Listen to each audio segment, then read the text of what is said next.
If I'm going to accept the idea that there is an entity out there that I should worship, I would rather worship someone who is kind and rules with love and not with fear.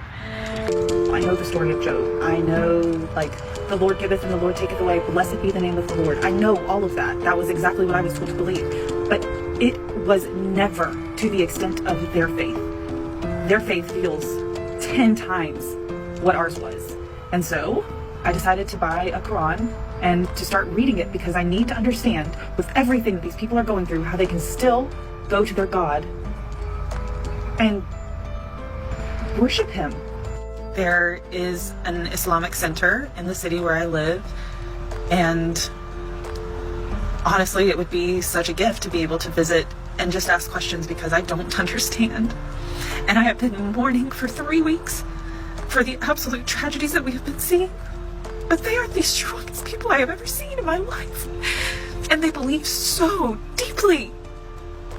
And I need to know why.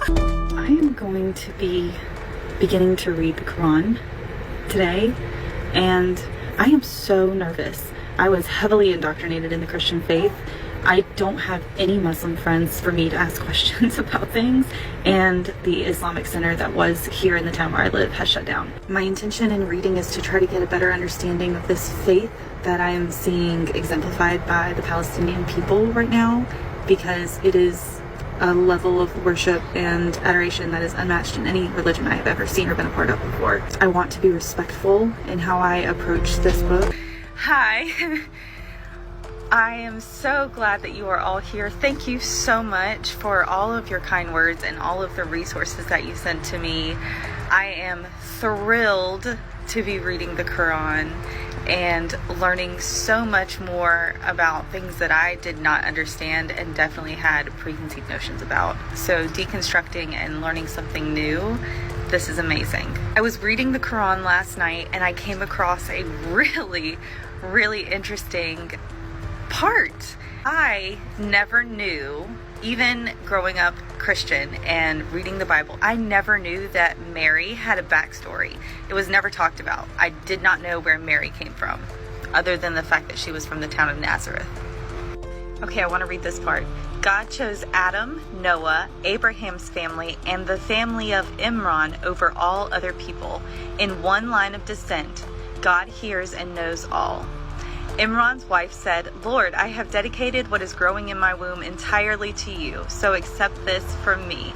You are the one who hears and knows all. But when she gave birth, she said, My Lord, I have given birth to a girl.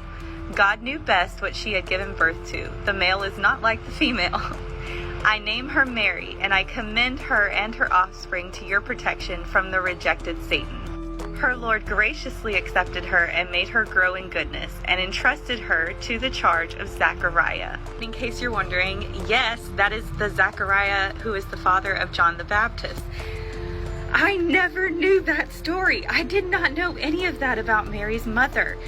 In Christianity, I was always taught that Joseph was the main part of the story of Jesus being born. Like, yes, Mary, virgin birth, la la la. But that all the emphasis was put on Joseph because, how could a man take a child who wasn't his and raise him in love? He was very bolstered. But I am seeing and reading this and I'm going, Mary was the important part here. Mary, not Joseph. Mary was from the line of David, of Abraham, Isaac, Jacob. Mary was the important one.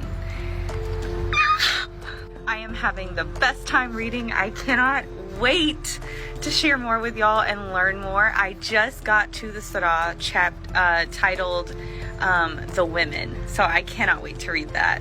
And there are so many more things that are blowing my mind about the Quran. I am overjoyed right now. It is incredible. I love it so much, so much.